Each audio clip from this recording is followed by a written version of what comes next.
Bienvenidos. En los albores del siglo XX, cuando la voz de una mujer difícilmente se alzaba más allá de los límites de su hogar, surgió una figura que deslumbró con su presencia, su voz y su temple. Esperanza Iris, conocida en su tiempo como la reina de la opereta o la emperatriz de la gracia. Su nombre real era María de los Ángeles Estrella del Carmen Bofill Ferrer. Nació en 1888 en lo que entonces era San Juan Bautista, hoy Villahermosa, Tabasco. Provenía de una familia modesta, con 22 hermanos. Su padre era celador en la aduana y su madre, maestra. La muerte de su padre cambió radicalmente el destino de su familia. Hundidos en la pobreza, su madre abrió una casa de huéspedes para alimentar a sus hijos. Fue en ese contexto que la pequeña María de los Ángeles empezó a demostrar un asombroso talento. Memorizaba con facilidad las canciones que interpretaban los artistas que se hospedaban en su hogar. Viajó en compañía de su madre a la Ciudad de México e inició su carrera artística a los 9 años en la compañía de teatro infantil de Austri y Palacios, con la obra Las compras del Carreón, obra en la que duró 5 años, además de participar en zarzuelas. Se consagró como actriz a los 14 años, interpretando al papelero en la revista La Cuarta Plana. Ya casada con el director de escena Miguel Gutiérrez, con quien procreó 3 hijos, pero fallecieron siendo niños, un peso emocional que marcó su existencia. Esperanza extendió su fama a los países del Caribe, principalmente Cuba, gracias a su actuación en la opereta La Viuda Alegre. Aquella actuación marcó un punto clave en su carrera, ya que le permitió ganarse no solo el reconocimiento de la crítica, sino también el cariño y respeto del público. Gracias a su talento innegable y a una entrega total al escenario, su fama pronto trascendió las fronteras de México. En Brasil, fue coronada simbólicamente como la reina de la opereta.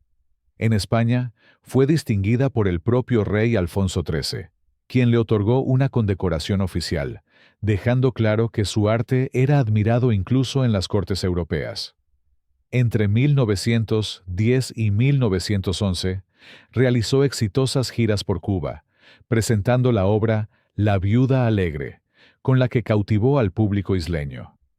En 1912, se casó con el cantante barítono Juan Palmer y continuó sus giras por el extranjero. Fue con él que Esperanza vivió una época de estabilidad creativa y personal. Hay dos versiones acerca de cómo fue que financió el famoso teatro que lleva su nombre en 1917, cuando apenas contaba con 29 años de edad. La primera se dice que, gracias al fruto de una extensa y agotadora gira de más de 5 años, realizada en pleno estallido de la Revolución Mexicana, Esperanza Iris logró reunir el capital suficiente para hacer realidad su más grande anhelo. Aquella travesía artística no fue sencilla. Cargaba consigo más de 300 baúles repletos de estoperoles, plumas, luminarias, escenografías, partituras, instrumentos musicales y vestuarios. Su compañía, incansable, montaba hasta 2 y 3 fastuosas puestas en escena al día, dejando huella en cada escenario que pisaban. Esta versión es muy poco probable, ya que para financiar por sí sola una obra de tal magnitud, requería una inversión de muchos millones de pesos, lo que significaba que estaba completamente fuera del alcance financiero de una cantante, por muy exitosa que fuese. La versión más consistente fue que el verdadero respaldo económico provino del entonces presidente de la República, Venustiano Carranza. Se dice que entre el mandatario y la artista surgió un romance, y que fue esa relación la que abrió las puertas de la Tesorería Nacional para financiar la construcción del teatro. Aunque públicamente se aseguraba que fue Esperanza quien costeó todo con su fortuna. El 25 de mayo de 1918, el propio Carranza acudió a la inauguración del teatro, acompañado de Esperanza, enfundada en un elegante vestido. Así comenzaba oficialmente el Teatro de la Ciudad en el centro histórico de la Ciudad de México, un recinto acorde con la Scala de Milán, el cual estuvo en funciones por más de 40 años. Ese día de la inauguración, sus cortinas se corrieron para dar lugar a la zarzuela, La Duquesa del Val Tabarín, que el público aplaudió sin descanso. Aplaudida por artistas, poetas y nobles, presidentes y gobernadores, todo en su vida parecía gloria. Jacinto Benavente le dedicó poesías. Franz Lehár, autor de La Viuda Alegre, la nombró su mejor intérprete. Para 1934, México inauguraba uno de los recintos más majestuosos del país, el Palacio de Bellas Artes. Con esta nueva joya cultural, la popularidad del Teatro Esperanza Iris comenzó a disminuir lentamente. A esto se sumó la llegada del cine sonoro, que en la década de 1930 provocó una revolución en el mundo del entretenimiento. El teatro tradicional fue perdiendo terreno frente a la gran pantalla, y muchos recintos escénicos, incluido el Esperanza Iris, tuvieron que adaptarse a los nuevos tiempos. Por ello, durante varios años, el lugar funcionó como sala cinematográfica. Pese a estos cambios, el teatro se mantuvo como un sitio de referencia en el ambiente cultural del país. Grandes figuras internacionales se presentaron en su escenario. El tenor italiano, Enrico Caruso, la mítica bailarina rusa, Ana Pavlova, y muchos otros talentos desfilaron por este emblemático foro. La propia Esperanza Iris, cuando no actuaba, tenía su palco privado desde donde disfrutaba las funciones. La bailarina y cantante participó en 2 películas, Mater Nostra en 1936 y Noches de Gloria en 1938. En 1938, Esperanza Iris contrajo matrimonio con Francisco Sierra Cordero, un cantante de ópera conocido como Paco Sierra, quien era 22 años menor que ella. Impulsado por la fama y el éxito económico de Esperanza Iris, Paco Sierra solía recurrir constantemente a ella para pedirle dinero con el pretexto de emprender negocios que, en su mayoría, resultaban ser inversiones fallidas. Su ambición desmedida y falta de visión terminaron convirtiéndose en una carga financiera y emocional para la artista, quien, a pesar de todo, lo apoyó lealmente. Desafortunadamente, Paco se vio involucrado en el bombardeo del vuelo 575 de Mexicana, en la ruta Ciudad de México-Oaxaca, el 24 de septiembre de 1952, un atentado que causó conmoción nacional y terminó con su encarcelamiento.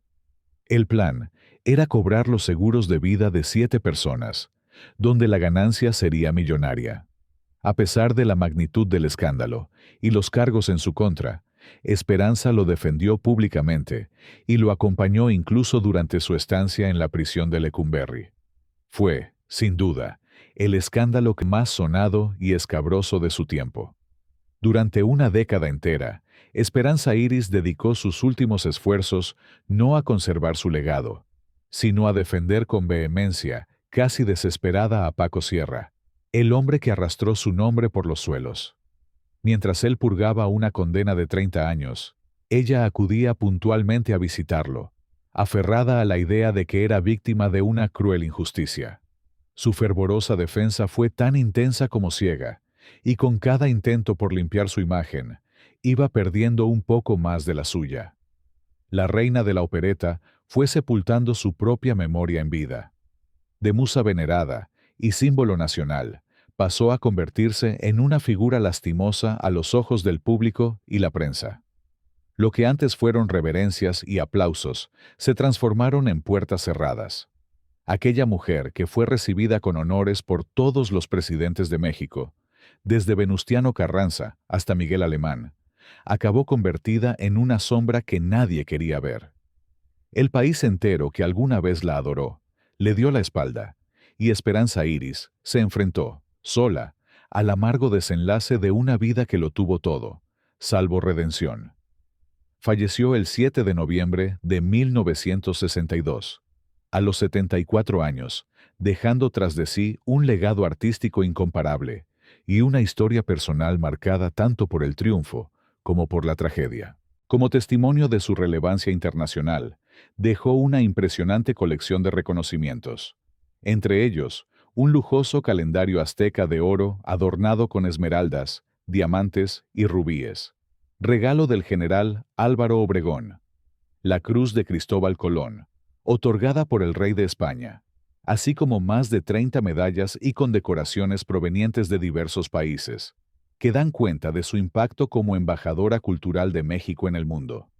Tras su muerte, el teatro quedó a la deriva. El esplendor de otras épocas se desvaneció poco a poco, y el recinto fue cayendo en el olvido, en medio de una etapa marcada por el desinterés institucional hacia las artes escénicas. En 1976, los herederos de Esperanza Iris se vieron obligados a vender el teatro debido a una acumulación insostenible de impuestos y a la imposibilidad de cubrir dichos adeudos. Fue así como el inmueble pasó a manos del gobierno de la Ciudad de México, que decidió utilizarlo como espacio para la promoción de actividades culturales. A partir de entonces, el recinto fue renombrado como el Teatro de la Ciudad. En 1984, se intentó realizar una remodelación del mobiliario interior. Lamentablemente, quienes llevaron a cabo estas labores no contaban con la preparación adecuada, lo que derivó en un accidente. Una chispa eléctrica provocó un incendio que afectó gravemente el segundo piso y parte del tercero. Afortunadamente, los daños fueron controlados a tiempo y se procedió a su pronta reparación.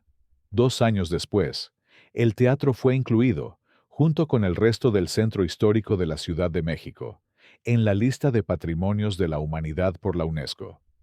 Esta distinción no solo reconoció su importancia cultural, sino que además permitió el acceso a fondos internacionales que posteriormente serían fundamentales para nuevas y más cuidadosas restauraciones. Sin embargo, la falta de mantenimiento adecuado persistió, y en 1996 parte de la fachada se desplomó, obligando nuevamente al cierre del recinto. No fue sino hasta 1999 que comenzaron las obras de recuperación, las cuales se extendieron hasta 2002.